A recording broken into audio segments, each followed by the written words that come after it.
All right, family. We should finally be live. Thank you so much for your patience. Thank you so much for your patience, family. Really appreciate it. We're gonna have a great show tonight. Uh yeah, fill in the room. Listen, family. I'm gonna get to a quick commercial, about a 30-second commercial, and we'll be right back and we'll get this thing started right away. Shout out to the UK. I see people in the UK in the building. Y'all say it's 2:17 a.m. in the UK. Well, thanks for staying up then. Thank you for staying up. All right. All right, family. Give me 30 seconds that I gotta tell my son to be quiet too. Give me 30 seconds that I'll be right back, family. The legendary Professor James Smalls come to Atlanta, Georgia for 2 days. April 6th and April 7th. You don't want to miss it. He's doing a public and a private event. Text me right now at 347-496-1022. That's 347-496-1022. The legendary Professor James Smalls, as you've seen him on Hidden Colors and all the rest of the documentaries. Make sure you go to my Linktree at Linktree/King Simon the Motivator. Professor James Smalls in Atlanta, April 6th and April 7th. All right. Without further ado, ladies and gentlemen, I want to welcome back to the platform the one, the only, Dr. Phil Valentine, my brother. Welcome back, my brother. Welcome back. That is fly. That is fly. Give thanks. That's fly right there. How's everything been, Doc? Everything's good. Everything's wonderful. Working, getting stronger. Mama's getting stronger, and a lot of the things that we've been speaking about, you and I, are beginning to start up, and they're beginning to show themselves. So a lot more validity, a lot more things that we've been saying coming true, which means that, you're doing the right thing, and the work that you're doing is getting out to the people, and their preparation, it's on them now. They got the information. It's coming true to them. It's on them now to act on it. Indeed. So, Dr. Valentine, I would say one of the most popular topics, not just in the spiritual community, but in the world right now, is this eclipse coming up. Right. On April 8th, schools is closing down. People are being warned not to go outside. National Guards are being deployed. All types of things. NASA is launching rockets. CERN is being activated. I mean, you name it, is going on April 8th. Yeah. So much chatter in the web. People really want to hear what you had to say about this day. They want to know the importance of it. Is it being overhyped? What should they do? What is this about? How did our ancients view it? I'm glad to have you on here at this opportunity to explain to the family what's going on. So without further ado, Dr. Valentine, what's your take on, I talked with you briefly on the phone, and you mentioned the word marriage. So I named this one the Holy Marriage of the Sun and the Moon. But tell the family and tell myself, remind myself, family, we would love to hear from you. What's going on April 8th? We hear so much talk about this. What's really going on, Dr. Valentine? Well, 8 is a number of power. Yes. And during that time, if you look at the date that this is supposed to happen, you have it on the 4th month, on the 8th, which is 2 4s, and then you're dealing with 2024. So you got 2 and 2, 4, and another 4. So you have 5 4s. So now you have 20, which means the 2, which means the sun and the moon coming together. I mean, you could actually put this whole thing mathematically and synthesize it. And if you're dealing with the number 5, the number 5 has to do with power, spiritual guidance.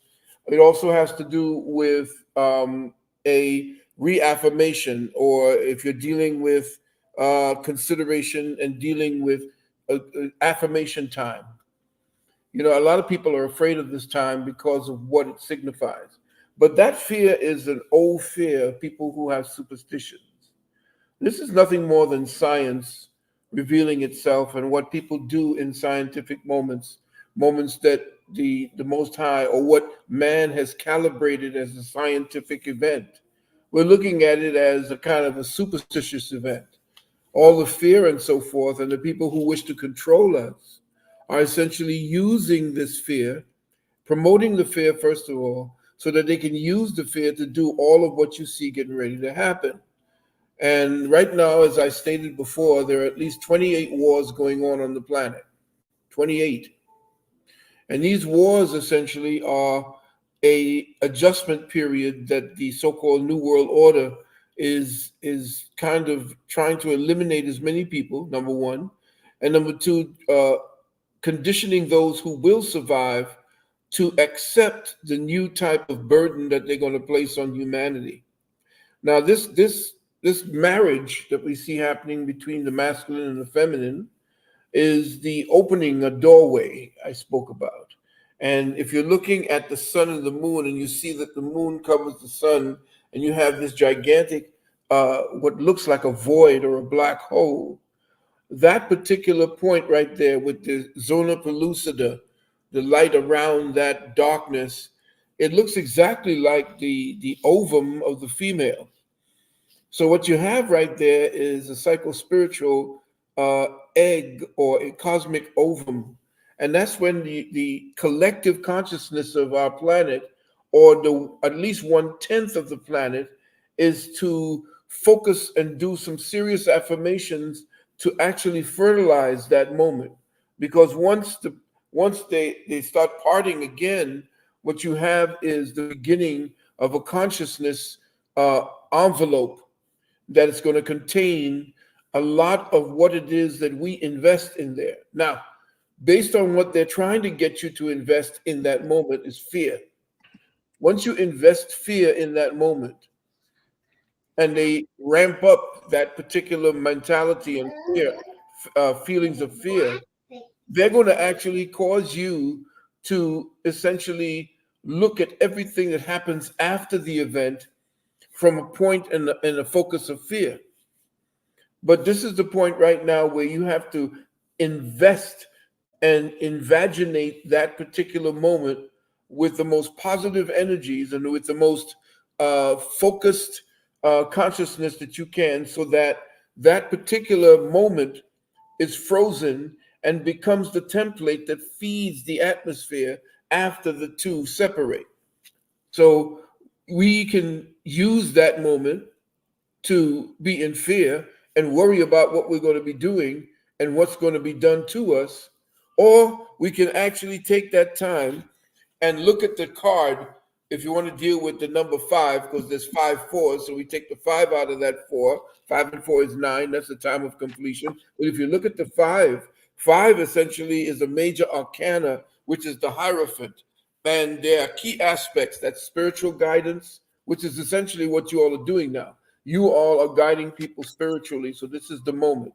But this is a dangerous time too, because those who are from the Thule society, those who are P2 moment, the P2 Masons, this is the month that their I guess their hero was born. This is Hitler's month. You used to talk about that years ago. Yes, 19th is Hitler's month, and a lot of rituals happen around this time. And this is not the only eclipse that you're going to be seeing. You had one coming up in June, which will be a lunar eclipse, and you have another one coming up in October. So all of these are moments when you notice that technologically, you have spiritually, and especially economically. This is where you're going to see whether or not the mentality that you feed into this moment will either grow fruit or grow weeds. And this is where they want you. They want you in that frame of mind of fear, so that whatever you seed into that atmosphere, they can control that. That's what they're trying to do, control you through fear. So don't make this anything bigger than it is. How many solar eclipses have we had and we're still here? How many lunar eclipses have we had? But they build up this huge bacchanal around it.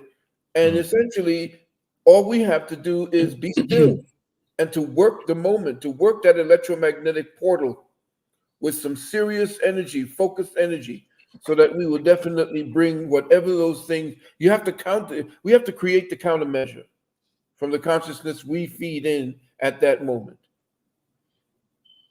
Doc, can you talk to us about, do you know what Loosh is? Loosh. Yes. Loosh. Could you talk to the family? What's his name? Robert. Yeah, I forget his name. Monroe? No, not Robert Monroe. Yes. Loosh. Can you talk? Is that essentially, when you say fear, is that essentially what you're talking about? You're talking about Lucia. Can you explain to the family what that is? Well, Loosh actually is released when trauma hits. And you can create the Loosh out of the aura. It's like when you have a trauma, you bleed on the ectoplasmic level, you bleed on the auric level, on the etheric level. And that's what feeds these parasites. Loosh also is also given off by your computers. Do you know that your computers now have created an atmosphere of consciousness where they are actually now connected to AI? All your computers, anything that you set with a function, for example, you've got your computer that says it does this, it does that. It's becoming smarter and smarter. You don't even have to do anything. Like, you just hit a button and it knows what to do. What you're doing is you are training a consciousness, a form of consciousness, so that it automatically knows. It's like, have you ever put something up and all of a sudden you put in just one letter and a whole series of choices come up? Right. That's because it learned. So now what you're doing is, since life itself on the physical level is based in electromagnetism, what's feeding your computer except electricity and magnetism? So what you're doing is you're creating a certain type of consciousness. And that consciousness is becoming more and more conscious. And the more conscious it becomes, the more it wants to interface to know itself. And that's where the AI comes in. The AI is getting ready to interface with all your computers. And the Loosh that you see that's being given off is going to be the medium whereby they communicate with one another. But you can communicate through bio-Loosh or technological Loosh. So it'd be up to you how you deal with that new atmospheric material that they're putting out there to manipulate you. And remember, AI already has a template on you. AI, ever since that those last few years, the people have been becoming sacrificial lambs.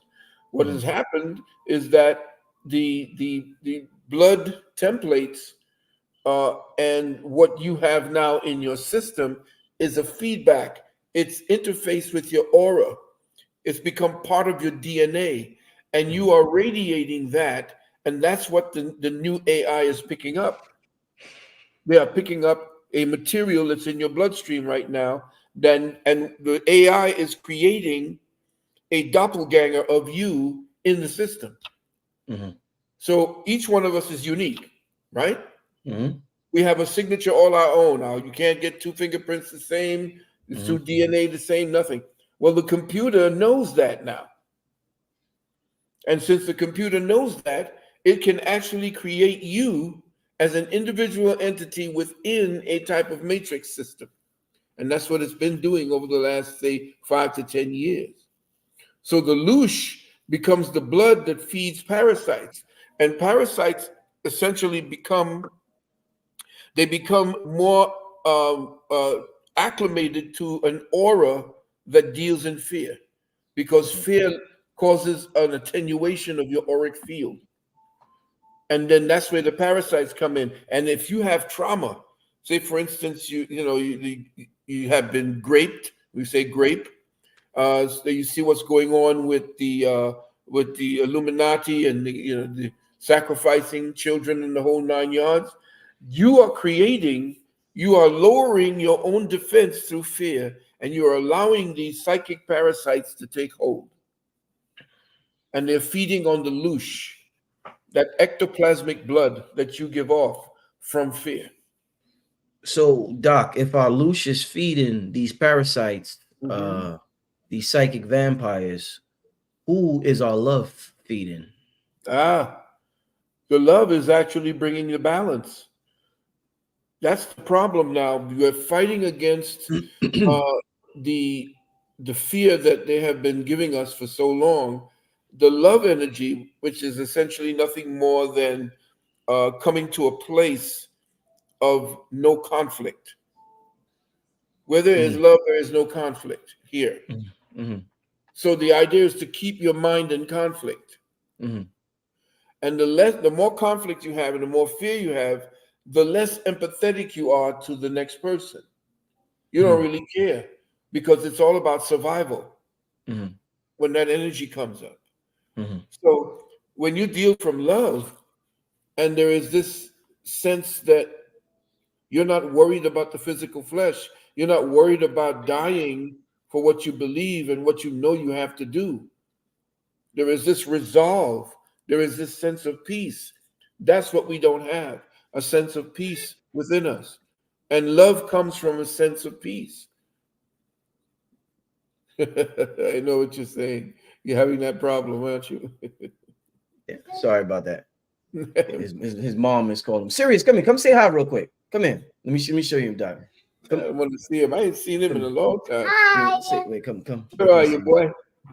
Oh my! Whoa! Hey, look at that! That's a mini me. That's a mini. Okay. Yeah. Oh man, that's so great. He's so great. Oh man, I'm so honored to have him, Doc. So honored. Yeah, Doc, let me ask you this, Doc. So what's your thoughts on, a lot of people are talking about a timeline split that's happening where certain people on the planet is going to be on this earth, a new earth, then certain people that's on a low frequency, they're going to remain on an old earth. Can you talk about that, Doc? Well, old earth is new earth. I don't know. There's no distinction. It's a phasing a time.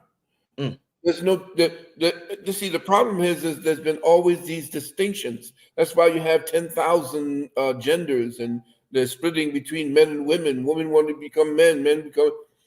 We are phasing into a new paradigm, and those who don't want to see that happen because they're going to lose their power, they want to create the confusion to make us believe that we're breaking away and becoming two separate things. But this whole thing, the one thing cannot split into two and remain two because it's all one.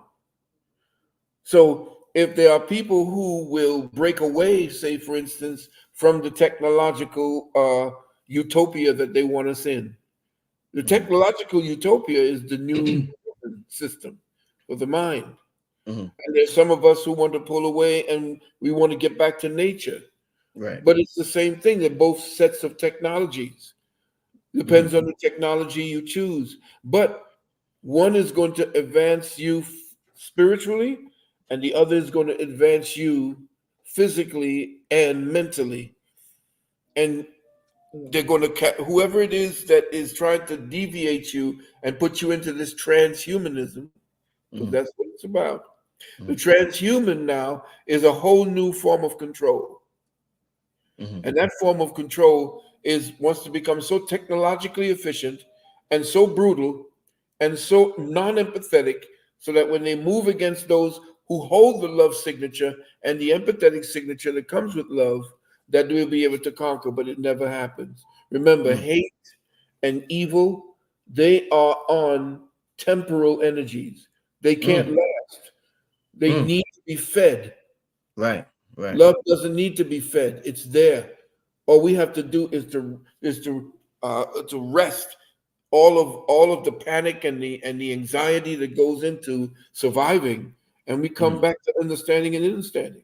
But evil will kill itself. It kills itself all the time. It ends up eating its own. What's your thoughts on with this eclipse? Another thing, I seen somebody in the chat commented on it earlier also. People are talking about multiple suns in the sky. I know Dr. Blair mentioned that years ago. What's your thoughts on multiple suns in the sky? Well, I look at multiple suns essentially as the one sun reflecting off of the dome and creating what are known as sun dogs. Sun dogs? Well, I never heard that. Yeah. Sun dogs are actually what you see. Say the sun is over here, and you see what looks like another sun over there. But what's happening is, because the dome is above us and the sun is bouncing off of there, it is made of the reflective compressed hydrogen. You see what looks like a second and third sun. But these are called sun dogs, and they're nothing more than the actual sun reflecting off of the dome. Wow. What's your thoughts on another question I see in the chat? Shout out to Nikki, a regular listener on the show. She wants to know about CERN. This is something I hear a lot of people talking about as well. Yeah, CERN was they're supposed to turn it on April. Yeah, it was turned on. They turned it on already, and they turned it off real quick. What happened essentially is it killed off. You're going to start seeing it. Probably will leak out sometime later. A whole lot of people died when it got turned on. Wow. Why? Because the power that was, they forget that you cannot destroy power. So when they dialed it down, what it did is started accumulating a whole lot of power that they weren't really seeing that. It went into a state of entropy. And as soon as they began to turn it on for a test, that thing went beyond the capacity for it to contain the energy that it was giving off. And it opened up all kind of portals and sucked a whole bunch of people in. Man, Doc, where you be getting this intel from, Doc?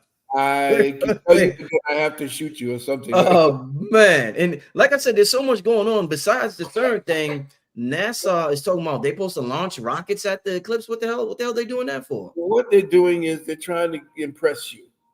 And what they're going to do, remember, we're still working on getting out the bugs for Project Bluebeam. Right. And Project Bluebeam has been actually giving you beta tests by showing you flying saucers and meteors falling out the sky. They got one called a red meteor that's supposed to be heading to Earth sometime, I believe, in June. And you got to remember, these are high atmospheric balloons that have been launched over the 90s, 80s, 90s, and early 2000s. And they're up there carrying phosphorus-based rocks and volcanic material that when it's released into the atmosphere and ignited, it looks like a meteor coming out of the sky.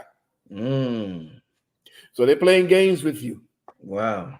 They're playing games with us because they want us to believe. And you got a couple of factions. One faction wants to make sure that the biblical Armageddon comes about. So that's what you see coming up with the movie Civil War. Right. That's the one Armageddon. There's the Armageddon that comes from the sky, and then Jesus coming down. Now, Putin did something that really, really messes with the United States and all races on the planet. He released Black Jesus. Brother. Yep. Jesus was Jesus from the hood, I call it, right? Man. It's blowing. And the European white people coming out now. Well, it's not about color. Oh, yeah, it wasn't. Then why was he always looking with white hair, blue eyes, and that type of thing? Putin is fighting because he is not from the Vatican. His orthodoxy, his Christian orthodoxy, was at war with the Vatican, and the Vatican tried to wipe them out at that time. That's where you begin to see the Vatican, and when they began to have what they call Slavs or slaves, they had enslaved the Slavs, and they had gone into a different form of Christianity over there in Russia. They don't have that same kind of Christianity as over here. They follow more of the Coptic Christianity that came out of Ethiopia. Right. And so the Vatican now, a lot of people are angry at me because when I tell them that Islam had a lot to do with coming out of the Roman Church, and they say, well, the Roman Church came up in Vatican came up in the 1920s or something like that. I said the Roman Church has been there since the 1st century. Islam wasn't created until the 7th century. So you have to understand that these people are devious. It's all about harnessing consciousness, because it has consciousness in the physical form grows. It can't stop. It must find a higher expression. Right. But those who come to a point of power believe that they need to contain that to control you. So they want to shut down your education. They want to shut down your food. They want to shut down the way you think about spirit and God. And to regulate that most powerful feeling of divinity, they had to cordon off the astrotheological sciences and separate them into different factions, which you call religions. Right. But these are nothing more than scientific principles. But it was the science of the spirit, not the so-called quantum science, which is another form of metaphysics, where you start dealing with how do plants grow, where do atoms come from, and all of that. No, this is something that is coming from the Noah. See, when you remember I told you that there's something called the doer. Thinker, doer, knower. Right. Now, we are in the realm of the doer and the thinker. So that's the basic, what we call temporal sciences. But the Noah science is what came in as religion. The Noah science is within. The doer and thinker science is without. But the ones who control the without had to control the within. And so to control the Noah, which is the one who gets you directly connected to your spiritual ancestry, they had to make sure that there was a bulwark against that. So the priesthood came up to regulate thinking, to make sure you are regulated in that thought process where you cannot find that spirit within. You cannot understand and grow your own consciousness towards the light, the lamp of God that taketh away the sins of the world. So all of the religions you see on the planet, other than Buddhism, Buddhism doesn't ask you to, to take on any form of faith. It wasn't really blemished until after it began to spread throughout the world. But Christianity was raised by the sword. Buddhism wasn't raised by the sword, wasn't spread by the sword. Christianity was spread by the sword. Islam was definitely spread by the sword. And so was Judaism when it came up and was taken over by the Khazarian Empire. So these aspects are mind control, principles of mind control that stop you from individually incorporating what the science of spirit means and results in. And so now when you have a physical feeling of euphoria, you now, because of religion, really equate that as a spiritual experience. It ain't. You are essentially doing nothing more than releasing endorphins, which is what they want you to equate with spirituality. It's not. It's a way of life that brings you automatically to the peace within. And you cannot find that peace within. You cannot find spirit. You cannot find God while you're thinking of war and killing your neighbor. And that's what they want you to do. Because these demons in the Khazarian Mafia, they don't believe in the heaven. You look at the Talmud and they'll tell you exactly what they believe in. They tell you who they worship. They tell you what they do in order to get favors from their god Moloch. And that's where we are at this point. That's where everybody in Congress is at this point. That's where your boy Diddy is. Who you think is controlling Diddy? Who you think is controlling Jay-Z? It's the Khazarian Mafia. And that's who Cat is revealing.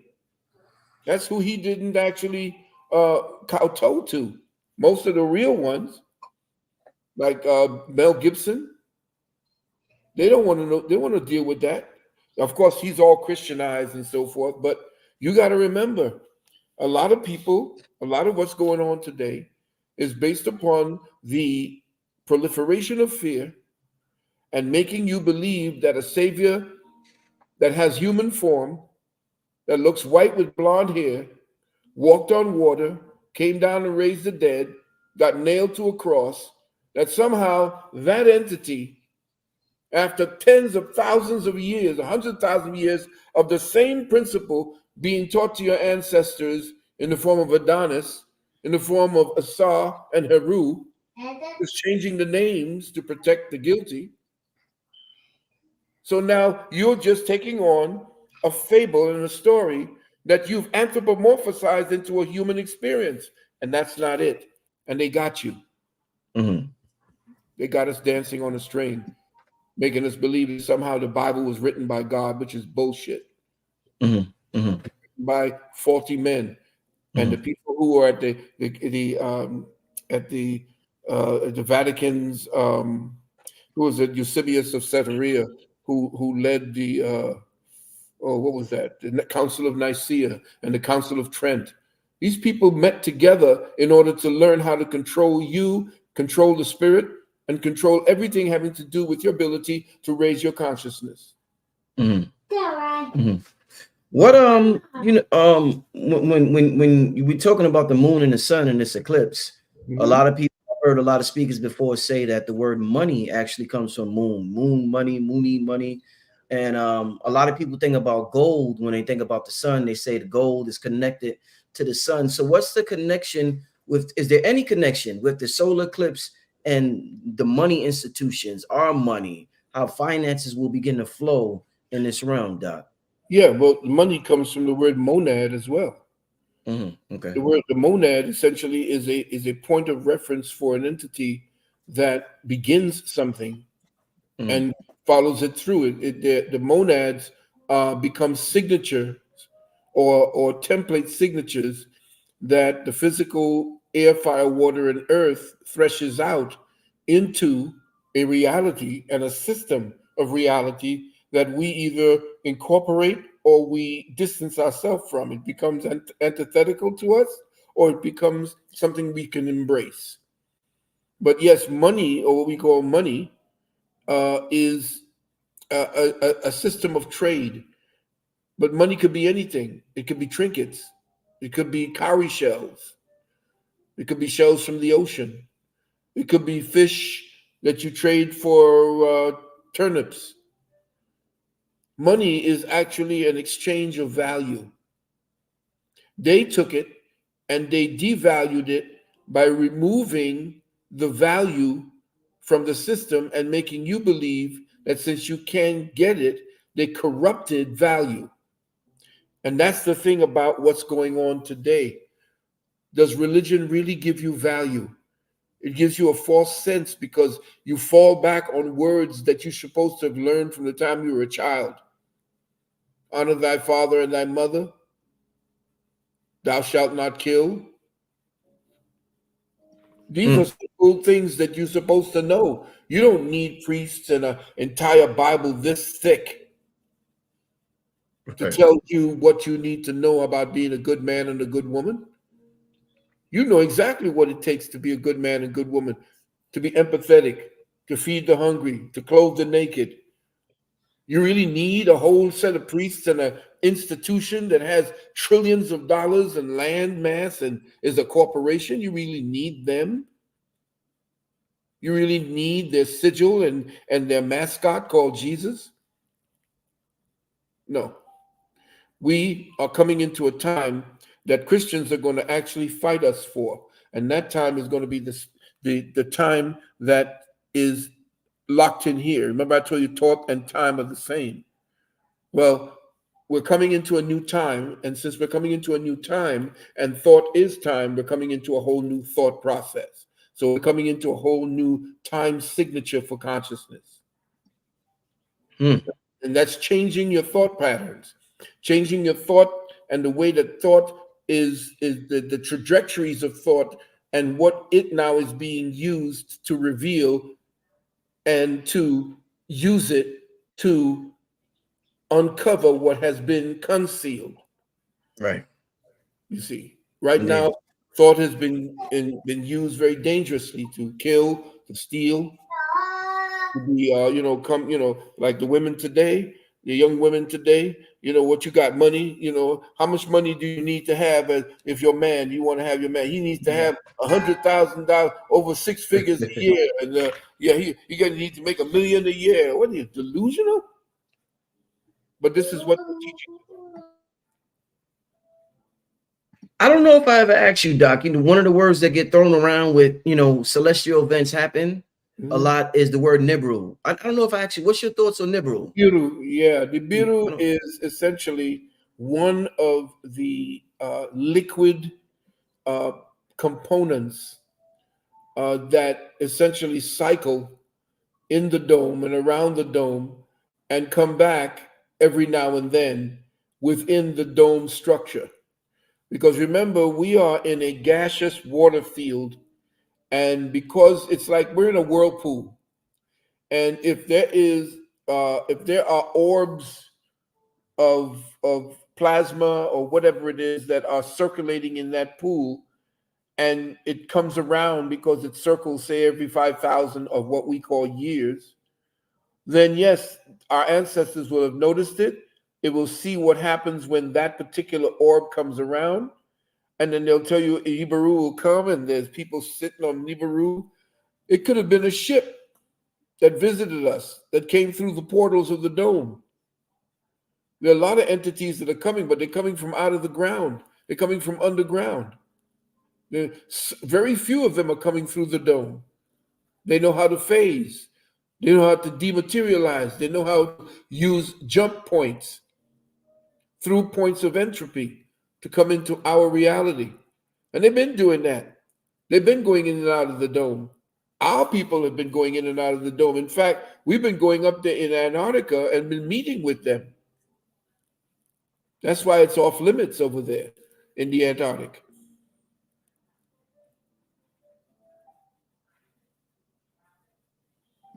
Indeed. Little man. No. I'm listening, Doc. What another thing that was thrown around a lot was the talk of this green comet that was coming down to Earth. I'm hearing about that too. Another distraction. Most likely they set it up there. One of those, again, I told you, high-level celestial balloons that they're going to release. Remember, everything that you see happening celestially, you have to know that these people have technology that's at least 100 years in advance.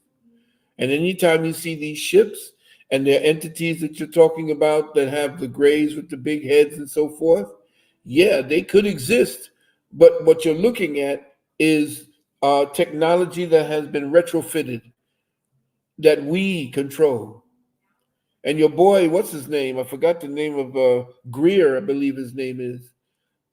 This doctor called Greer. Stephen Greer? Stephen Greer? Correct. He's now coming around to finally, because I've been saying that it's us. There's no aliens coming up here. It's us and whatever treaties that we struck with these entities that come from outside of our dome reality. Right. You see? And they live underground. There are entities that live, there are cities, there are whole portals into realities underground. Right. Entities that we have not seen that are now coming to the surface. We're seeing these giants, they're calling them Bigfoot, they're calling them all these things. Yeah, they've been around.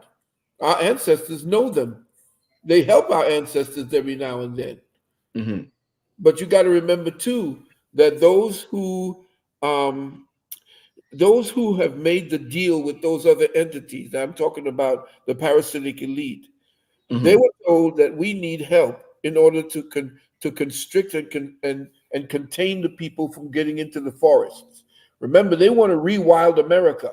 They want to consolidate you into these city states where everybody will be living up inside of these confined spaces, and Middle America and all the areas of up in North America going through Canada, they're going to be rewilding that place for the elite. So what they're going to do now is they're going to bring in these so-called Bigfoot entities that they have most likely created, or they most likely have cut the deal to bring in to make sure you don't go in there. Wow. And you're going to see, it sounds crazy, but they are going to rewild. They wanted to rewild. Look what they did to Detroit. Detroit was supposed to be turned into a pasture land. It's supposed to become pastoral. That's where they were going to actually do a whole new beef industry. Right. But now with Ocasio talking about killing off the cows because cow farts are causing global warming. It's really, they're out their mind. Oh man, Doc, we're in a dragon year, and it's a number 8. Yeah. And when people think about the number 8, it's kind of like, it's got that dragon shape to it. What's the connection? Another thing that has that shape to it is our DNA. What's the connection between our DNA and these cosmic serpents that we hear about, Doc? It's also the sign of the mobius if you turn it on the side. Sign of the what? The mobius, the forever. Right. Yeah. Right. And when you're dealing, I mean, I didn't want to see the people see the 8. You do it like this, and you turn it on its side, it becomes that, the mobius, which is the symbol for infinity. So yeah, we're looking at the coming of a new cycle that's about to be fixed into a cyclic period of consciousness. That's what that means. Usually, when the mobius of our consciousness that came over the last, say, 2,600 years, that's dissipating now because there's been a branching based on technology, based on the use of Loosh that's feeding these new artificial entities that's coming out of your computer. Now there's a whole other mobius loop that fixes us into a pattern of consciousness. And that's what's really getting ready to happen. We're being fixed. But it's going to be a chaotic time because the people who want to achieve spirituality are the ones that are going to be battling the ones who want to lock us down in a religio or a religious form of mind where you are following the orders of your betters or the ones that are supposed to be your controllers, your handlers. That's what a priest is. He's a handler. He's a psychological handler. That's what they put up, psychology. That's why Frasier is so big. Everything is about psychology. They're going after your spirit. Indeed. You know, and a lot of people, a lot of the ancient cultures and cultures in general, they learn a lot about what's going on in this realm and other realms by engaging in, I guess, plant medicines. Ayahuasca, if that's I hope that's the right pronunciation. DMT, shrooms, all that stuff. Right. It seems to me, Doc, that all the stories I heard about these plant medicines and the popularity of plant medicines now, it seems as though the plants ain't talking to people the way they used to talk to people. Right. Is there a reason why? What is going on between our energetic fields, our DNA, and the plant DNA, where we're not communicating? It's like you and your woman, y'all don't get along no more. It's almost like we don't get along no more, and they're not telling us anything no more. What's going on with the plant medicines? Because people ain't coming up with shit, and they taking these plant medicines down, Doc. They're not tapping in, and I know them personally. The things that nurture that is poisoned. Water is poisoned. The air is poisoned, right? And the highest form of pollution on the planet is thought pollution. So the reason why there's no communication is because humanity is so polluted in their thinking process, they lost the communication. They lost the spiritual component that actually interfaced with all languages of all entities on the planet. We used to speak to the animals because we understood what their language was. It may become in grunts and groans, but we understood the temper of that groan or that grunt. We understood what it meant, and we knew how to communicate because our minds were highly developed. Everything is turned around right now, brother. Everything is destroyed now because we have raped our society. We have raped nature. We have turned her into the whore of Babylon. We've done everything to disconnect ourselves from it, and religion is very much a part of that. Religion tells you that if you go back to herbology or you want to deal with nature mother, that somehow you are a pagan. The whole religion of Christianity is based in paganism. But they want you to believe it's something distinct because just as the FDA and Western medicine destroyed the natural healing process through Rockefeller. Rockefeller actually set up the FDA in order to destroy the osteopathic sciences. Well, it's the same thing that religion did. It set up the infrastructures or the superstructures of control in order to get you away from your spiritual inheritance, what you really are. Not who, but what you really are. A spiritual being having a human experience. Okay? And they're telling you your reward happens afterward if you become conditioned and indoctrinated in this structurized form of thought. Right. So you're going to have that problem for a while, it's going to be a serious problem. But I see a lot of young brothers and sisters are not going for it anymore. A lot of the young brothers and sisters are looking towards what we call metaphysics, but it's actually the science of the spirit, or the science of thought. And that's where you have to understand spiritual sciences. And they'll tell you, well, the Bible and the Quran and the Torah, these are spiritual sciences. No, they're consolidated forms of thought that want to regulate your thinking. Mm-hmm. And it's fine if you are on the streets, you're on drugs, and they're telling you, you know, raise yourself up. But then they're telling you that there's an intercessor between you and God. That somehow this entity that they named, that you've actually had the nerve to consolidate the infinite and the eternal and the almighty into a name. You've limited it to a name. Could you imagine? The ego involved in somebody telling you that because we call the sun Hessus and we want to change it to Isius, or whatever we want to call that particular thing that means much greater than what we could ever think about. Now we have consolidated it and saying that our mind must go through that word in order to attain salvation. That's insane. It's for you to attain that type of salvation or that type of knowledge, you have to dispel with everything created by thought. Right. Because thought gets in the way of spirituality. It's trapped in time. Remember, thought is time. So you can't actually come to a spiritual reality through thought. You can't come through it through words. You have to silence everything. You have to completely put aside everything temporal, all of the descriptions that you've been trained, and to seek the definition, which means you have to put all thoughts aside before you get to the levels and the realms of intelligence. And it is in the realms of intelligence that you achieve the intersection with spirit. Remember that intelligence is beyond thought. Intelligence is knowing the limitations of thought.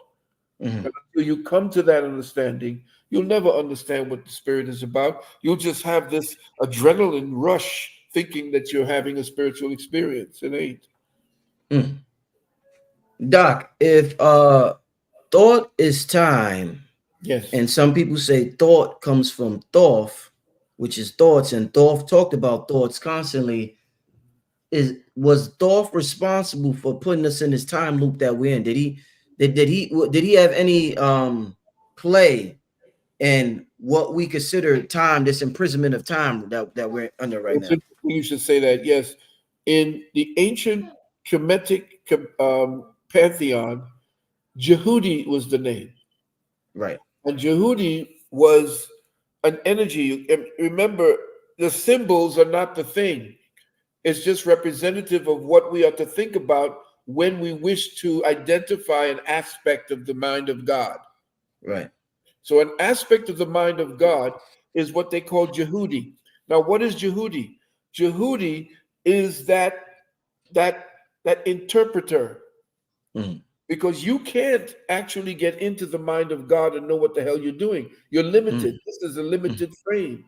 So the aspect of Judi is the attenuating principle of spirit, where that entity, that energy sits there and interprets the mind of God. And that's why you see Judi with a quill and pen. Right. Yeah. Down notes. He interprets the mind of God for you. So he is the interpreter, and that interpretation takes on the form of thought, which is Thoth. Right. You see. So thought or Thoth, which essentially was a greater, he was the primary god in Kemet before even Amen. Amen came later. Judi was first. So the limitation of it, which is why you see that Thoth is standing there at the judgment scene. He's got his quill and pen, and he's got the scale with your heart and a feather. Your thoughts now is what he's saying. In your heart, have your thoughts overcome the weight of the world and become lighter than the feather. If not, the other aspect of Judi, which is the baboon sitting there waiting to eat your heart, that baboon represents all of your passions and all of the appetites that you formed while you were in the flesh. And that was greater. So you have to go back now into a whole other incarnation in order to address everything that made you become less spiritual and more materialistic. Man. Yeah, man. The chat going off tonight. We got over 4,000 people in the chat. They're going crazy in the chat, Doc. So I gotta get to some questions from them real soon. Shout out to everybody in the chat. Doc, real quick, let me put your okay. I got it on the screen. Okay, so family, real quick before we get to the Q&A, let me just tell y'all to connect with. Thank you, King Simon, for posting this. To connect with Dr. Phil Valentine, 1-800-847-1291. His website, www.uksnow.org. If you would like to donate to my brother with all this wisdom that he has imparted us throughout the decades that he has been teaching, you can go to kemetearth@gmail.com. The brother also has a Zelle. Zelle is Sunu, that's SUNNU 777@gmail.com. Thank you. Can I add one more? Please, For please, those please. of you who wish to have your children homeschooled, go to ismhomeschool.org. I as in I, S as in science, M as in master, ISM, which is Institute for Self-Mastery, ismhomeschool.org. And, go ahead and look through it and get in contact with us, and we'll hook you up and have your children. Of course, it's online. This is our 12th or 13th year that we've been online teaching homeschooling. Thanks. Sorry to interrupt. No, indeed. Make sure you support the good doctor for the works that he's been putting in, family. Doc, before we get to the Q&A, one more question I want to ask you. Sure. You mentioned the term entity earlier, and I want to ask you, you've been through so many schools of thoughts and you've taught so much throughout the years. From what you know, Doc, do you refer to yourself when you get deep into your meditation or your affirmations or you're communicating with your higher self or whatever it is, do you refer to yourself as an entity, or do you refer to yourself as like a collective or a community because you have over 55 trillion, over 70 trillion cells or whatever the number is? So do you refer to yourself as a we, or do you refer to yourself as an I? Or do we have it wrong? No, it's interesting. Yeah. I am a complex of one. Right, a complex of one. Mm-hmm. Okay. I am. If you understand what the complex is, it contains whatever numbers, and right. I am an aspect of the one comprised of the many. And the thing is that it's very difficult for us to understand paradox, and I am a paradox. Yes, we are all paradoxes, and if we don't see ourselves as paradox, we don't get to examine the parts of us that seem to be contradictory to everything else. Right. That's what goads us forward. The paradox is what goes us forward. Excellent, Doc. Excellent. All right, let's get to some of these questions. I'm gonna take about 15 minutes of questions, then we're gonna get out of here. Like I said, we got over 4,000 people, so y'all are in here heavy. Can you post the contact again? The contact is right on the screen, brother or sister. This contact is right on the screen. Right on the screen. I don't know what you're talking about. All right, so let's get to some Q&A. Yeah. Let me see. Yeah, give me some questions in the chat, y'all. I got a couple of. Okay, let me get to the super chat ones first before y'all get mad at me. All right, let's get to the super chat ones. I live near Baltimore and is still in disbelief of the bridge collapsing. It reminded me of 9/11. What are your thoughts, and do you think there's something fishy? Yes, of course there is. The harbor master is the one who's supposed to take control of the boat as it's coming in. The harbor master is supposed to send somebody. They're supposed to contact the harbor master. They stop the ship. They are boarded by the harbor master, who knows the harbor best. But the harbor master, for some reason, did not show up. And so the navigation was essentially set up in such a way so that it would cause that. You got to remember, we're dealing with what is known as an asymmetric war. All of what you see getting ready to happen, the destruction of infrastructures, you're going to see it happen even more. There may be even the setting off of a nuke or a small nuke or a micro nuke that is going to essentially give the excuse for the next president to call out the National Guard. They already have over 5 million people that they don't know who is who already in your country, ready to go to war, ready to conduct a guerrilla war on the people. Look at what they did in Texas. They tell you now in Texas that if you have land like 2 or 3 acres and somebody comes on your land, you can't shoot them. Even though you have stuff on that part of your land, they can take it. But you can defend your house on the land if they try to come in your house. But anything else other than that, no. And look at New York. They already are running beta tests by putting the military in there and searching you and giving you the same airport treatment down in the subway now. You're going to see this now with stops and traffic stops, or where they're going to have checkpoints throughout all the cities. They are getting you ready for that so-called civil war, for that way to think about how we are to think about the future. In other words, the New World Order is acclimating your fear and getting you accustomed now to a whole new way of behaving inside of a very repressive system. You got to remember, too, that there's going to be a financial collapse, which is why I keep telling everybody they need to find ways to get out of the system and buy substance to get value. That's what people don't bring anymore. Your music, for instance, back in the days in the 60s, 70s, and 80s, and even the early 90s, had value. Today, your music has no value because they stopped all the brothers and the sisters who were dealing with conscious rap. They had taken away the conscious music. So their value system has completely collapsed. You have a fiat system that's collapsing. So the bridge is symbolic. I think it's symbolic because that bastard, Francis Scott Key, was a racist. Most people don't know that he was a lawyer who was defending the racists and the slave owners who had runaway slaves.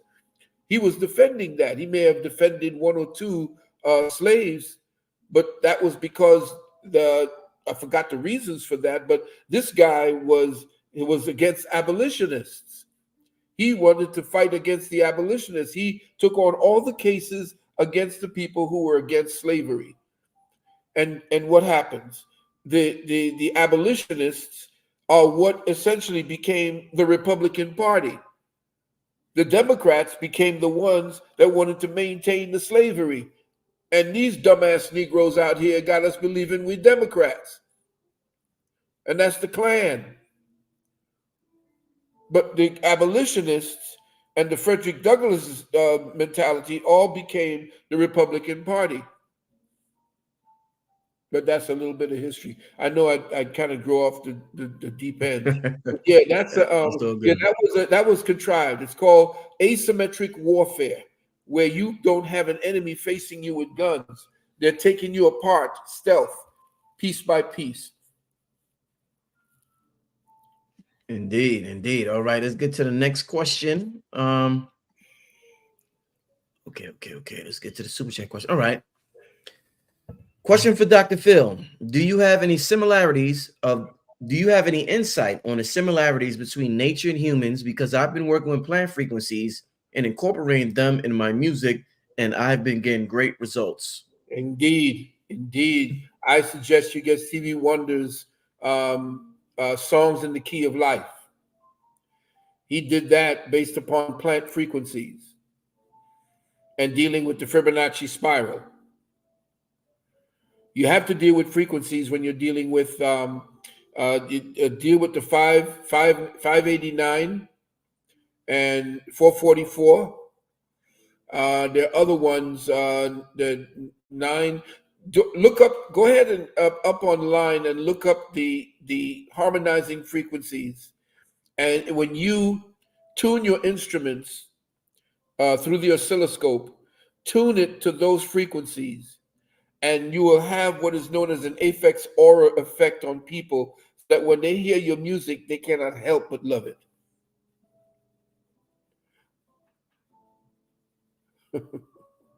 Powerful, powerful. All right. Let's get to the next question. Okay. What is Scorpio's role in this age? People who have a Scorpio sun. You're the phoenix. Said that Scorpio quick. is the phoenix. Scorpio has three aspects. It's the scorpion, which is self-destructive, which is essentially narcissistic, and it essentially harms itself by everything it does. Because if the temperature gets too hot, it starts stinging itself, because the atmosphere becomes its enemy. So it starts stinging away at everything, and then it ends up stinging and killing itself. But then it becomes the eagle. When the higher consciousness comes, the scorpion is actually the eagle. And when the eagle now becomes less of a predator or predates spirit, it then dies and becomes the phoenix. So this is why America, under the eagle, is dying to rise as the phoenix. Oh. That boy good. What they say in that movie, that boy did good. All right. Damn, Doc, you went in tonight, man. Okay, next super chat question. No, this is a regular question, but I like this one. Is Utah named after Ptah? Yeah, they switched around a lot of names here from the consciousness of the people here. I mean, everything. You're dealing with Cherokee, Oglala. You're dealing with, if you look at all of the highway systems and different cities, they're all named after the autochthonous peoples, cities and states. This European didn't come here to invent. Remember, the European did not create or make or convert the autochthonous people to become Americans. It's the autochthonous people that taught these Europeans to become Americans. They had no value system. Their value system was actually serfdom. And remember, after it was Hamilton and people who were actually related to the British monarchy, Washington for being one of them, these are the people that sat at the feet in the Northern Hemisphere of the Six Nation Confederacy. The Six Nation Confederacy had the Haudenosaunee, or the Great Law. And they were sitting there in longhouses learning that became their constitution. And it was what is that? Not the Articles of Confederation, but the something, well, will come to me. But all of the different things that you see that America put together in order to break away from France and England and those, so the black nobility, was actually us establishing the first black 13 colonies. All of it was actually these Europeans who came over here. In fact, when the Europeans came over here, they adopted one of the flag's symbols as their representation of freedom, and that was the red field, the red flag with the white field, and in the white field a pine tree. The pine tree was our symbol because it never died, and it represented the Haudenosaunee, and it represented the Six Nation Confederacy and the Longhouses and the Great Law. Right. Okay. Let's get to the next question. Dealing with love and spirituality, does it matter if you are on this conscious path but your woman isn't? Should you find someone who is? You may be, and that's a good question, because I've seen a lot of people essentially part because someone is not ready to take that particular journey. Right. I can't tell you how it will turn out for you, beloved. I can only tell you that as you grow, you hope that you're a he? Oh, yes, Kevin. You hope that she trusts you enough that what you are leading, because you're supposed to be the leader in your house. The women really believe that they are there to lead and to take over in the household. They're not there. They're there to submit. And if you're a good man and she knows you're a good man and she doesn't want to submit, then you need to leave her. I hate to say that, because these women feel that they're entitled. These young women today feel they're entitled because they've been sold a bill of goods by Cardi B and what's her name? The other face, the other WAP or whatever it is that she's throwing at the screen. These young women today are out of their minds. They're insane. And only after they reach 30 and 35 and find that they're alone and they're by themselves and they don't have anybody to lead them. That's why you say that 85% of all the depression pills taken in the United States are taken by women. Why? Because they have no balance and stabilizing. They are representations of chaos. Their emotions, they take them out of they want to rule, and that was a rule by our ancestors. Women never ruled until they stopped bleeding, because that particular form of hemorrhaging distorts the very essence of their womanhood. Their emotions are there's like a nuclear. It's like the body is like a nuclear reactor. And in my book, The Wounded Womb, I say the hemorrhaging is like the nuclear spill. They're bleeding out most of their nutrients and the things that would keep them sane, and they go into these emotional tirades, and they want to lead. They want to be president. I can't have a woman leading that has not attained the level, or what they call the status of a crone, crone. That means she stopped bleeding. She's no longer having her hot flashes, and she's an elder now that can actually think without her getting her whole endocrine system distorted by that hemorrhaging every month. You don't hemorrhage and bleed for 5 and 6 and 7 days and be healthy. It's ridiculous. So if she is not, I know I'm drifting off, but there's so much involved in that. Today, young women don't understand. They remember, we as men, we're no longer respected. We're vilified. We're turned into fools and buffoons. And they take away the ability for us to excel. Why is it that we lead all statistics in suicides?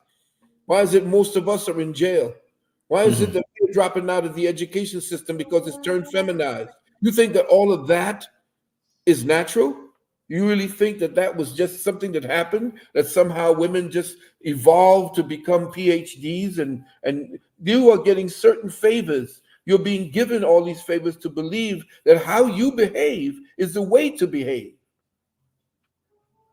But again, she's not even considering that, and she's gone into staunch Christianity, that means that her authority figure is not you.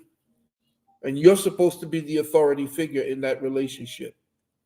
That's all I can say to you. Be mad with me, sisters. You can do that. And you know, he doesn't know this, and I know he hates his women. Or who hurt you? Bullshit. Your fascist mentality, you can never stand up against me when it comes to reason and logic, because you know that you're wrong, and you know that that everything that's going to happen to you after 30 years of age when you become desperate. Yeah, see, even the little one knows. The desperation is going to show after 30, and you know that. But brother Kevin, if you're a righteous man, not an asshole, if you're not overbearing and you're following a spiritual path and she does not want to see that, you're going to outgrow her. I can't say anything. I've outgrown so many people because of the path I've chosen. Indeed. All right. Let's get to the next question. Let's see. Okay.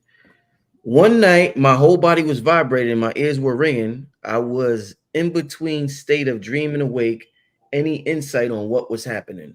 Did you eat right before you went to bed? Did you go to bed with a particular problem in mind that you couldn't solve while you were awake?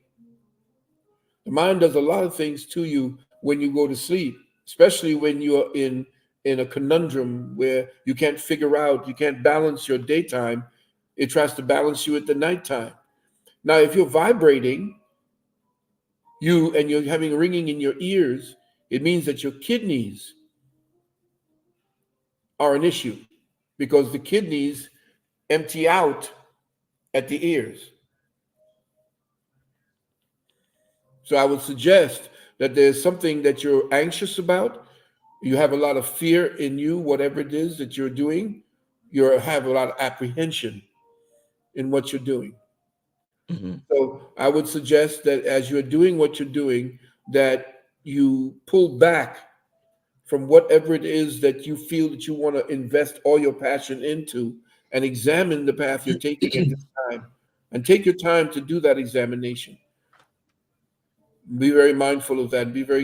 And take it easy. Also, you can also get the garlic drops, because you may also, if the ringing is in your ear, a lot of times mold gets built up in the wax if you have water in your ears. And a dark place is where mold actually gets caught up in there. So just dropping some of the air elixir that comes with that, and let it sit in there, and then let it roll out, and that will kill whatever may be in there. Mm-hmm. Hey Doc, you just answered that question about the brother asked about the woman in his life. You know, when we think about the sun and the moon, a lot of people think about the electric sun and the magnetic moon. Sun being man, moon being woman. Yeah. This, since you're calling it a holy marriage, you know, we say as above, so below. If Yeah. there's a holy marriage, is there some type of holy marriage that's happening on this realm, since it's happening in the cosmos, because there's such a dysfunction taking place between man and woman? Will this eclipse help improve the relationship between men and women in this age? It depends on whose consciousness is the dominant consciousness at that point where it reaches the balance and you see nothing but the corona, which essentially is called the umbra. The Right. darkest part is called the umbra. And at that point where it stays there for maybe, I don't know, it depends on how fast the movement is. But at that point, if you are in a place of meditation and you are investing that moment with love and unconditioned, unapologetic, non-judgmental love energy, then Mhm. you can see that that marriage would have borne fruit, because the children of that marriage becomes the thought process that we engage in now that the atmosphere is suffused with the love energy that you placed in there, because you are the one invaginating that moment with the consciousness that you wish to see the two of those aspects bathe the earth in. Indeed. All right. Let's get to the next super chat question. Okay. It seems to me that we are in the age of dualities because we have one thing happening to distract from another. What are your thoughts about the comment? Is that a distraction from the eclipse? Big time. Anytime you see a comet and the people who orchestrate what they tell you the comet is supposed to mean, it's artificial. Everything is simply, you don't worry about when a bird flies over and shits on your car. Why would you worry about a comet that flies across the ocean unless it's going to drop on your house? It's all distractions from what those who want to control the entire paradigm.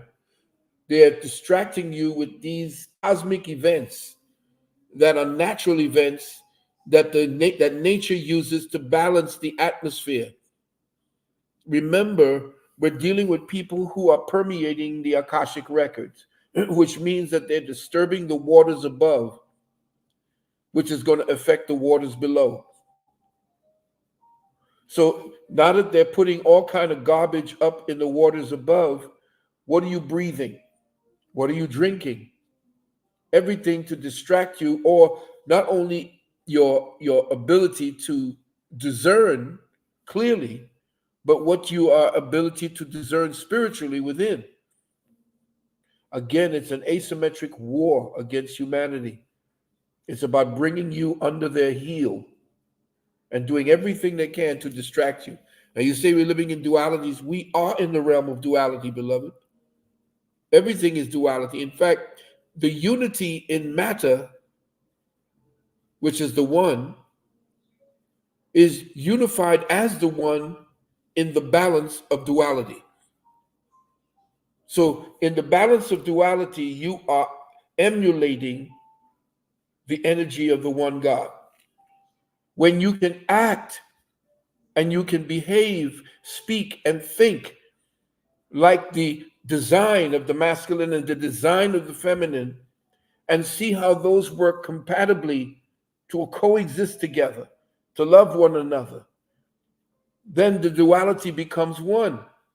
And now you are acting in the God mind and in the God complex of energies that put you in touch with the Most High. When you look in the eyes of your feminine principle, and she is delicate, and you see the yin energy in her, you're stirred to protect, to love. You want to make love. You want to do all these things for her and to her and about her.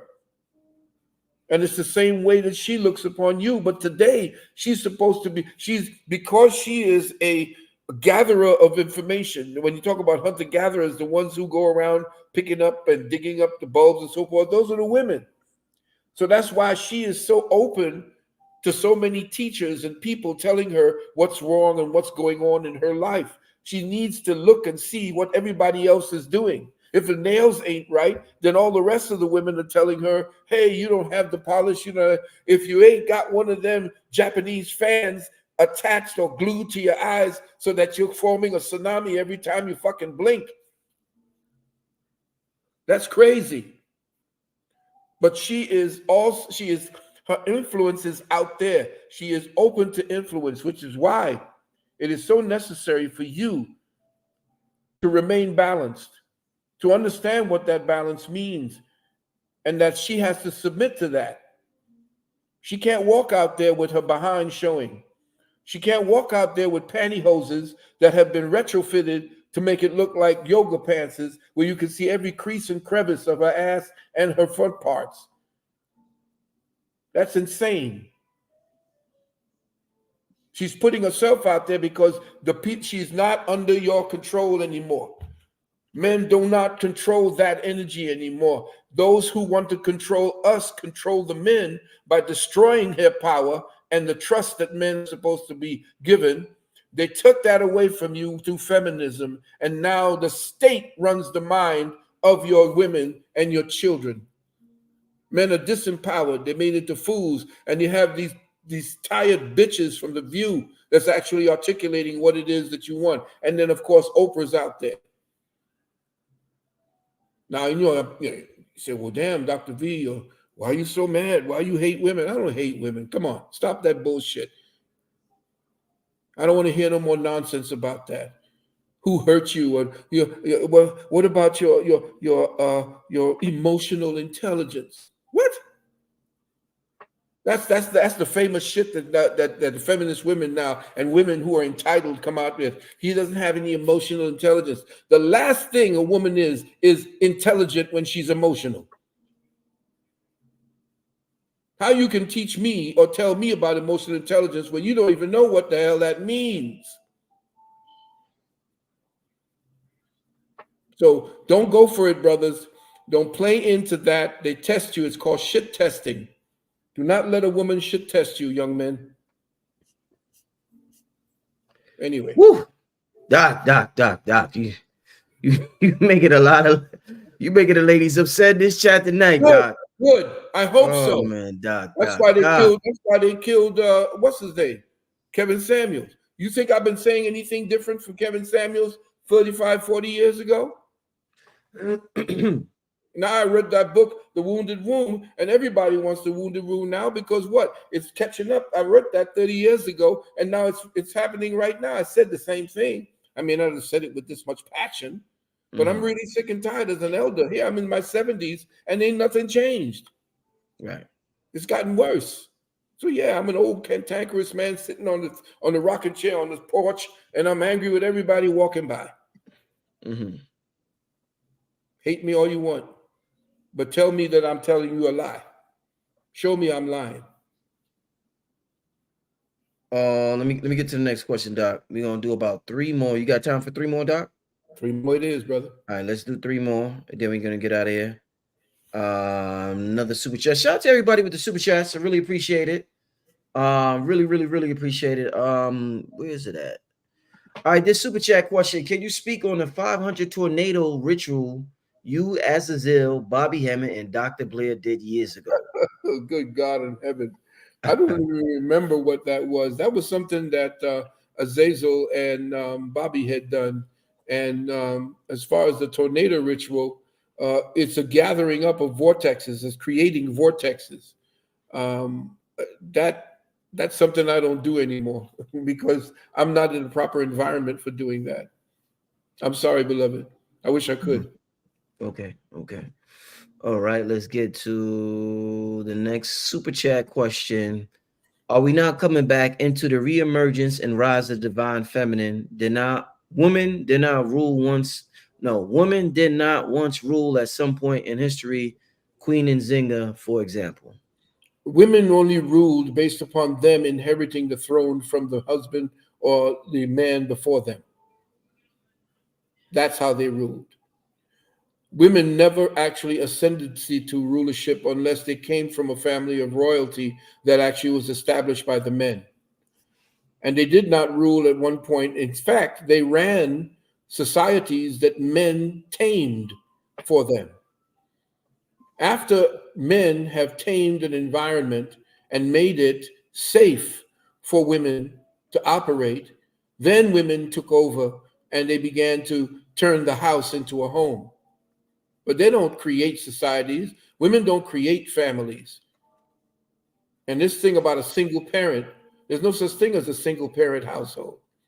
And women show that they can't rule because single parent households, single women, if they are the queens that ruled, why is it that single parent mothers have the worst record for raising children, whereas single parent fathers have the same positive results as dual parent households? Did you see that particular statistic? The most people that are in jail are raised by single mothers. Most of the women, the young women who are pregnant without marriage, is raised by single mothers because their mothers was a single mother. No, they know exactly how to destroy a society by putting those who are supposed to support it in the lead. They want to turn supporters into leaders. And no, Queen Nzinga, she did what she did against those bastards. Yes, the Belgians. Yes, but she was a brute and a bitch. How? She used to have maybe 5 and 6 and 7 husbands, and in order to make sure that the men followed her and she had the men around her, what she did was she used to dress her husbands in women's wares. Did they ever tell you that? She used to denigrate the men around her.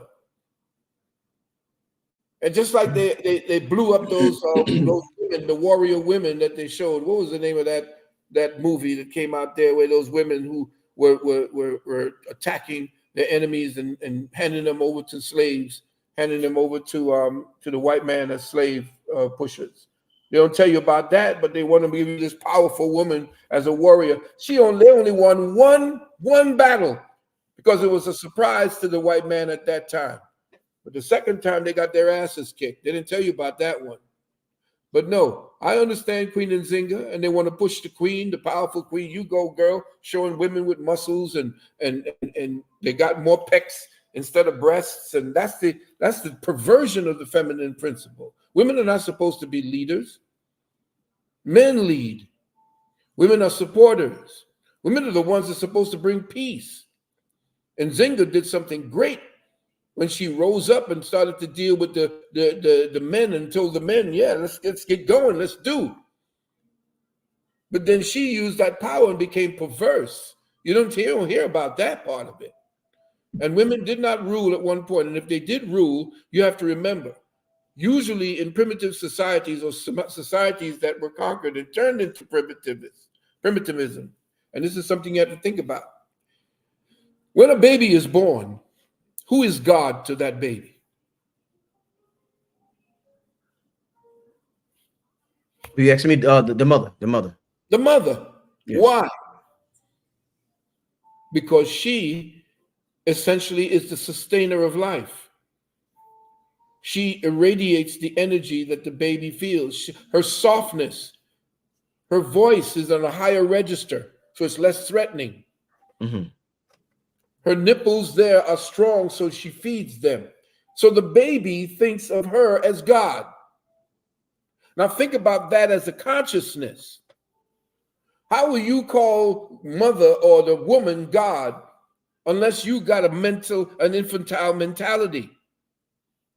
When they start using the symbol of Osset with Heru on the lap, the feminists back in the day, when they wrote the book When God Was a Woman, they put Osset or Isis sitting in a chair with Heru on the lap and say, see, this is God. And she created the male. No, she didn't. Women don't create anything when they become pregnant. They simply become vessels and incubators for life. We perceive it as that, and people can promote that, but it's never been that. And so when you think that God is a woman only, because it's both man and woman, that's what I teach. But anybody who's pushing that God is a woman and it's my son and all that nonsense, they are dealing with the practice of nihilism. They're taking themselves out of the God equation by saying God is woman. God is an aspect of woman in nature. She is nature. That's the God in nature is feminine. Everything that you could touch that's material is feminine. But that which you cannot see, just as the statue of Osset and Heru, you don't see the invisible aspect of the masculine principle.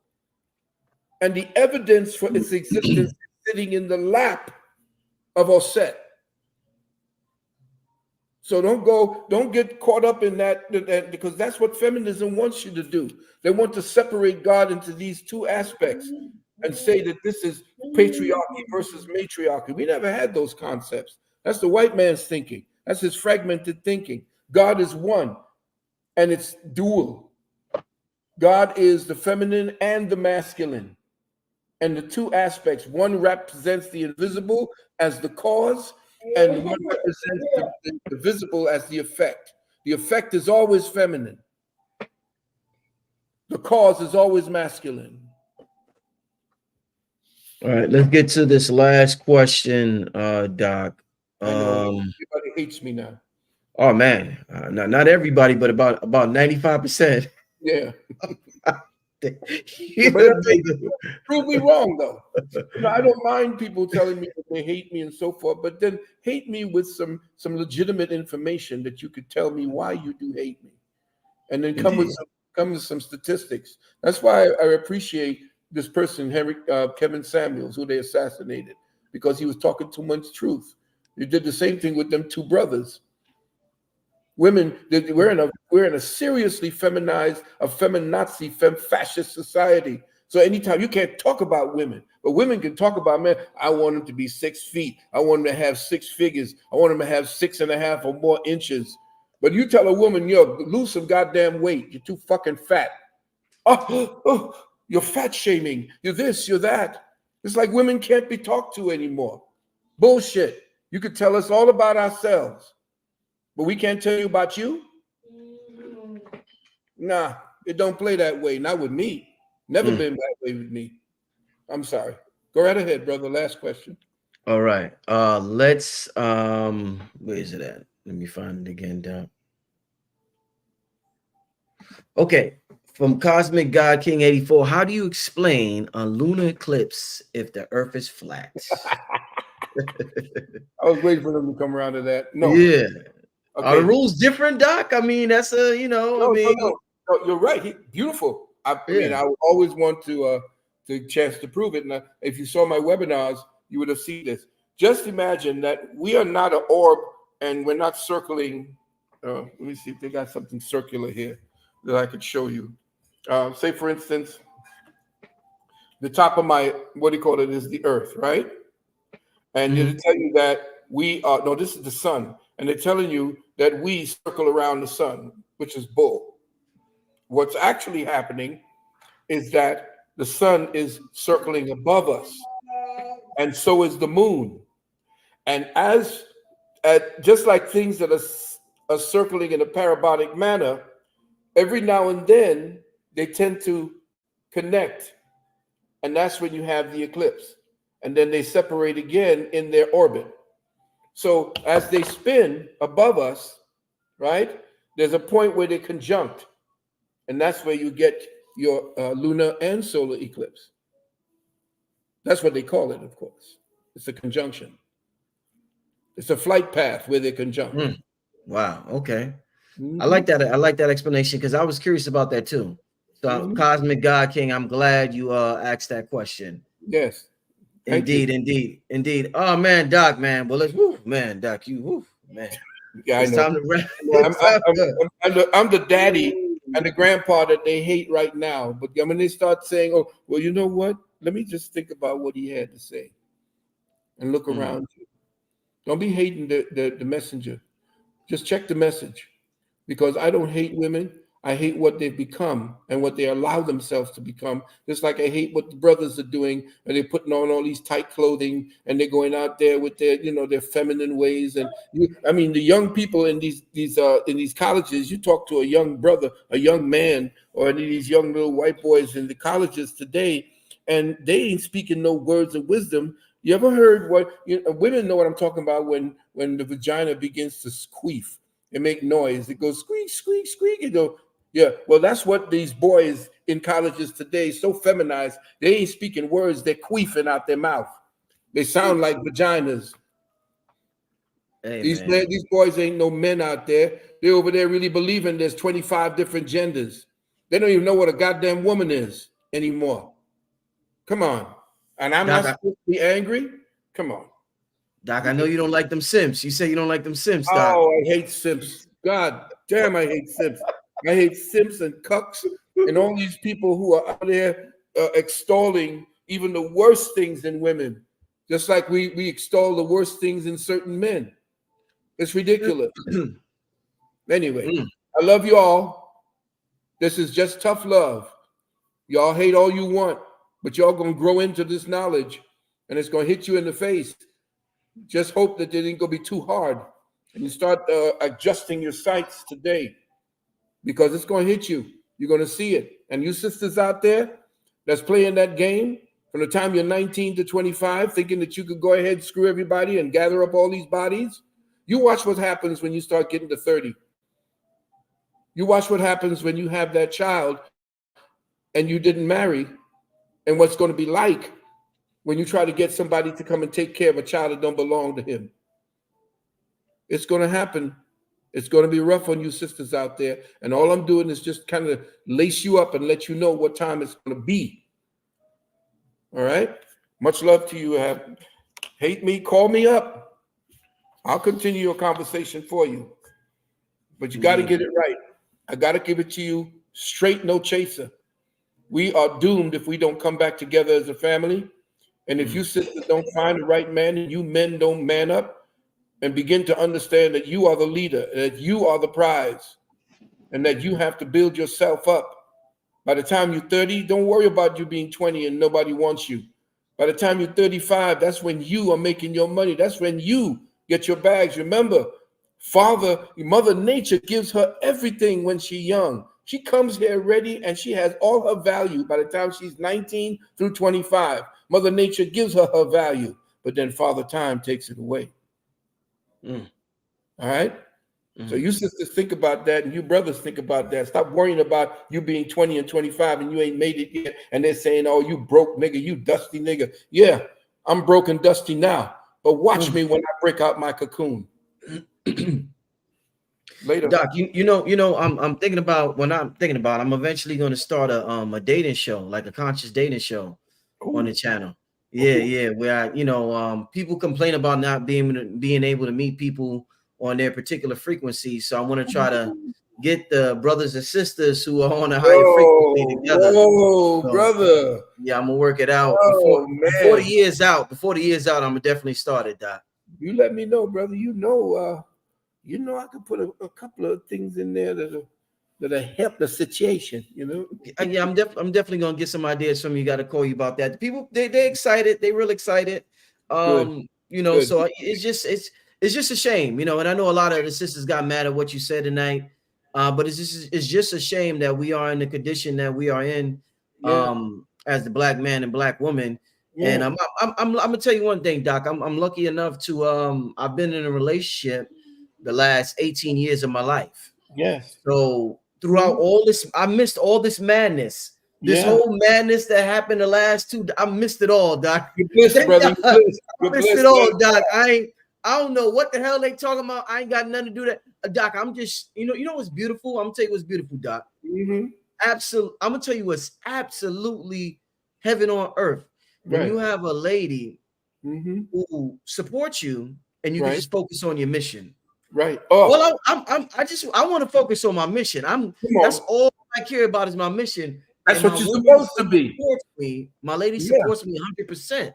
So I'm like, I don't have to worry about certain distractions that the brothers is talking about here. And this is why my show is so good, Doc. This is on the level I'm on, Doc. My proof. Now, see, did I say anything wrong? You got the proof right there. You got a queen that supports you. You got somebody that essentially understands that you got a mission. And a man is what he does, not what he just talks about and brags about. It's what he does. And a man has to have purpose. And if he has purpose, then he has the world at his feet. And when you have a woman that sees that and then says to your leadership and that you're providing for your family, and are you kidding? You got the model there, brother. Yeah. And the thing is, see, sisters, these are the type of women we would stop and put ourselves in front of a bullet for. See, we're ready to die. You're ready to have us die for you. But are you worthy enough for us to step in front of a bullet? He has that particular woman, that support, that person that would dare be there. That's where you ride or die for. That's who I have that I would ride and die for. And I was lucky with all the wives I've had 3. 19 years with one. The other one, the intimate, was 5. 22 with this one. Wow. And I'm saying to you, when you find her and they're like hen's teeth, it's like trying to find that one pearl in the ocean. You don't even know where to look. But they're there, brothers. And that's why you see these passport brothers leaving, because these sisters are entitled and narcissistic. They says, well, if he can't get my hair, my things, and my nails and my hair done and all that, are you out of your mind? Are you out of your mind? Well, I don't want to go to the Cheesecake Factory. Well, then you ain't going nowhere. Not with me. You talk about that video on it. Yes, my son turned me on to that. I said, are you kidding? Yeah. No, man, no. These sisters have to get their priorities together. And I know that they're out there.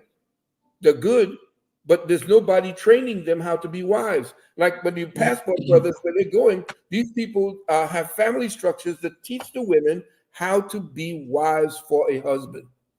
They don't teach that in school. They're teaching you to get a goddamn career, to be independent, to be a boss babe.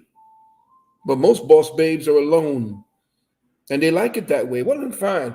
You got Beyonce telling you, you don't put a ring on, boss babe, do all that thing. She married. I'm telling you to go ahead and keep hoeing. That's it. And then you got the Cardi B's. Who's the one who says she giving up on feminism now after she done ruined the generation? Was it Cardi B? Oh, I'm no longer a feminist. Yeah? Well, when you were, You screwed up the minds of young girls everywhere. And now you want to deal with accountability. No accountability. I'm moving on. I'm no longer feminist. I'll just know these shoes are out of style. I'm gonna try these shoes now. That's the mentality. And I'm sick of that no accountability for actions. Like as soon as this brother, my son sent me something. Brother found out that for 10 years he's been raising a child that wasn't his own. Accosted the woman for that. And you know that there's 35 to 40% of the blood tests and the DNA tests done in laboratories find out that the father is not, the man is not the father to that child.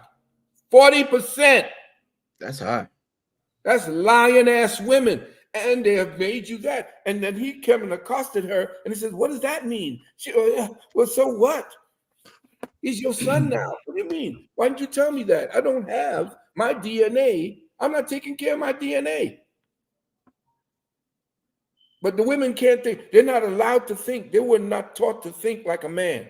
They're taught to think like a female, which is narcissistic and it's all about me. Remember, I told you the woman is the personal me and the man is the impersonal I.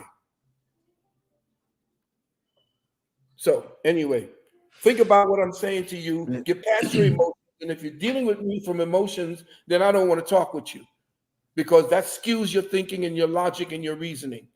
Come at me with facts and tell me that I'm wrong.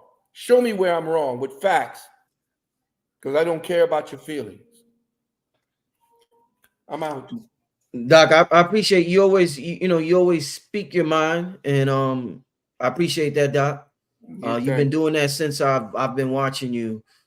So yeah, Doc, I Listen, appreciate. I don't want to mess with your show, and I don't want anybody thinking about you angry. Don't you be angry at this brother. Don't you come at this brother because it's me. You come at me. I'm in my mid-70s right now, and I can take anything you got to dish out and give it back to you in spades because I'm not coming from anything but the truth that I have discovered and seen and processed and went over. That's why my book, The Wounded Womb, was a bestseller and became Book of the Year. All right? So I'm not playing games, and I'm not here to hate nobody. I'm here to give you a wake-up call. That you've been in a coma, and I'm throwing cold water on the bullshit. But I love y'all. You know that, right? Doc, leave your contact info before you get out of here, Doc. One more time. 800-847-1291. 800-847-1291 for all of our we do consultations and for the exemption packages. You can deal with the next upcoming metaphysical psychology course. Go to uksnow.org, uksnow.org, or you can go and want to give a gift. We would rather you go to give the gift through Zelle, and Zelle is Sunnu777 @gmail. That's SUNNU 777 @gmail. Thank you, brother. Thank you, my brother. Hey, thank you for everybody in the chat. Still got over 4,000 people in the chat. Thank you, Dr. Valentine, for coming on the program. Tune in tomorrow, family. I'm gonna have an afternoon show with the brother Blue Pill tomorrow, so make sure y'all tap in tomorrow. Other than that, y'all take care. Have a good night, and let's take the advice this brother had with this eclipse. Set our affirmations out there. Don't feed into the fear and everything they got going on out there. And enjoy the rest of your night, family. Peace and love. Peace and love. Peace, Doc. All right. Peace.